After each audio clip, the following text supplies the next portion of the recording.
Felicitous greetings, fellow fanatics. Welcome back, everyone. I'm Alexandr, and today we're taking a look at Chronicles of Crime, an app-driven mystery title by Lucky Duck Games. Before we begin, I'd like to give special thanks to Dane McKinley for letting me borrow his copy. You may recall that he's the designer of Matches. Another great game, but one that is absolutely nothing like this one. Without any further ado, let's dive in. In Chronicles of Crime, players will take on the role of detectives out to stop various crimes, typically murder. The box suggests 1 to 4 players, though any number can join in and discuss ideas. Setup is quite simple. First, place the evidence board in the middle of the table. Then, take the Scotland Yard location board and place it on the bottom of the board. Keep the criminologist, doctor, hacker, and scientist cards nearby. You'll also want to keep the remaining 16 location boards, the 55 character cards, the 37 evidence cards, and 15 special item cards within easy reach. You do not need to shuffle any of these. You'll also need either an Android or iOS phone with the Chronicles of Crime app installed on it. If you have the virtual reality glasses, you'll want to keep those nearby too. Once you have everything gathered, browse the app to find a case you want to play. The base game comes with 5 of them, plus a tutorial which helps ease you into things. Click on the case that you want to play, and you're ready to begin. In each case, the game will set the scene and tell you what cards to use. Typically, you'll be given at least 1 additional location, a victim, and a suspect to start. But never assume that the first suspect you have is guilty. In order to investigate, you'll need to scan the codes. In order to move to a location, scan the code on a location board. In order to talk to a witness or suspect, you'll likewise scan their card. Occasionally, you'll have the opportunity to investigate a scene. When you do this, hold up your phone and then you can simply move it around in order to look around in 360 degrees. Make sure you don't forget to look both above and below you. If you have the VR glasses, then this is the time that you'll use them. Simply slip them on and then align them with the yellow line on the screen. If you're playing with other sleuths, tell the others what you're seeing so that they can pull the appropriate cards from the evidence categories. After investigating the scene, you can scan the category cards to search for clues. If a card is important, the app will tell you to add it to the evidence board. Once an evidence card, or special item, is on your evidence board, then when speaking with someone, you can scan the item in order to ask them about it. You can also scan another person to ask them more about that person. As each case goes on, you'll unlock more locations as well as more and more suspects, but it's also important to watch the clock. Each person you may want to question has their own schedule and may not be in the same place all the time. If they're a waiter, they're not likely to be at their restaurant when it's 3 in the morning. If everything goes well, then eventually you'll piece together the details of who, what, when, where, why, and how the crime was committed. When this happens, you'll return to Scotland Yard and tell the app that you're ready to solve the crime. Then, you'll be asked a series of questions about the crime which you can answer by scanning characters or pieces of evidence. Afterwards, you'll be given a score of up to 100 points, with a bonus for time if you are quick enough. After that, you'll be given the option to see the full solution. A single case will have the same solution every time that you play it, but even having the solution doesn't mean that you'll know how to get a perfect score. You'll still need to figure out how to optimize your route in order to find things more efficiently and talk to people when they're available. There are 5 cases in the base game, plus the tutorial. Additionally, in the app, you can also purchase additional cases individually. These extra cases only require what's in the base game. Alternatively, if you want full expansions, then there's also the Noire and Welcome to Redview expansions. Each of these adds 4 cases of the game and changes up the rules a little bit.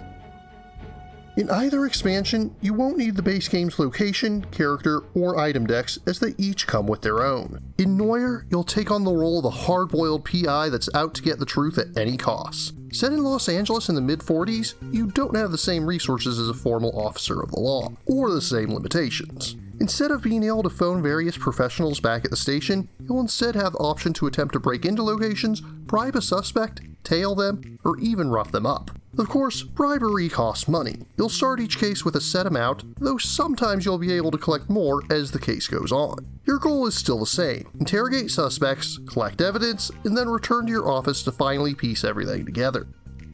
In Welcome to Redview, you'll take on the role of a teenager investigating the strange occurrences that have been happening in town. Unlike most other mysteries, the 4 included in this expansion are connected, and should be played in order. Each player should also take a d6 and a character sheet, as well as a number of energy tokens, all of which should begin face up. Occasionally, you'll have to do skill tests. Whenever there's a skill check, all players take their d6s and roll them, adding the appropriate value: fitness, speech, or mind. Each result of 5 or 6 counts as 1 success, and each result of 7 or higher counts as 2. If players have a number of successes equal to or greater than the number of players, then they've succeeded on the check. If not, then any number of players may choose to flip over energy tokens to their expended side in order to re-roll their dice. If no one is willing or able to use energy tokens, then the check is failed. You'll lose time, but generally you'll be able to retry the check. As the characters are minors, they will have a curfew. If you don't head home before 9 each night, you'll get in trouble. But the good news is that when you rest, you get to refresh any energy tokens you might have used over the course of the day.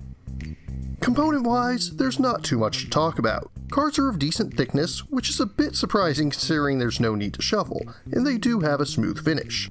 The artwork is quite solid, and within the confines of each set is very consistent, although each set does have its own unique art style. The dice and tokens from the Red View expansion are about as standard as could be. Meanwhile, the VR glasses fold up for easy storage. And on that note, the box has an insert with room to hold everything I've mentioned in this review, including the expansions. It even has a plastic barrier that snaps in to hold your cards in place in case you want to store the box vertically. This is definitely one of the better default organizers that I've seen.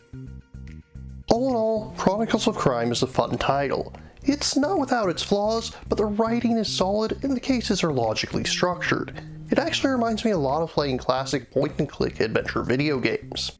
But in a way, this is also its greatest weakness. While I do enjoy such games, it does raise the question: what does this format bring that can't be done through a video game? You have to use an app anyways, and scanning the cards typically takes longer than just clicking. Of course, some people just don't like video games. There's certainly nothing wrong with that, but if you're one of those people, you're probably also one of the people who doesn't want to play an app-driven board game either. You could say that this is easier to do as a group than a video game is, and that's certainly true, but it also definitely feels like the sort of game that falls into the category of it's really meant as a solo game. Regardless, each case is exciting to go through, and the expansions do a great job of changing up the setting so it doesn't get too stale.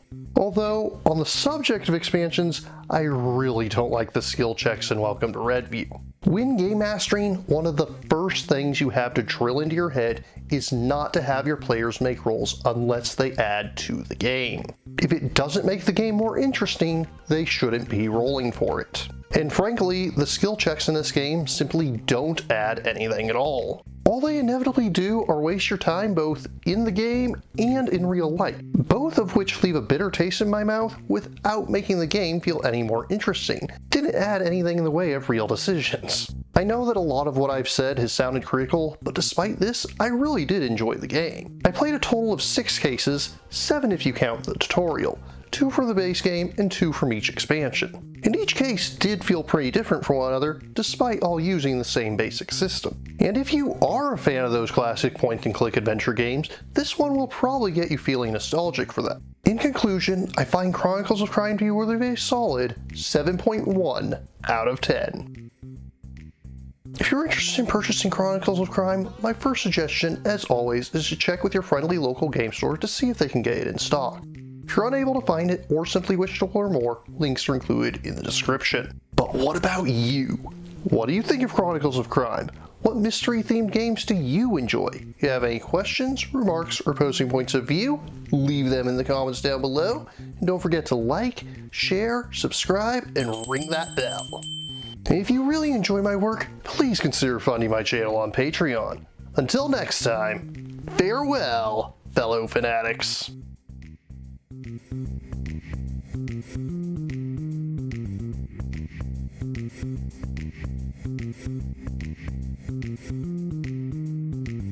Thank you again for watching. I have plenty more to share with you if you're interested.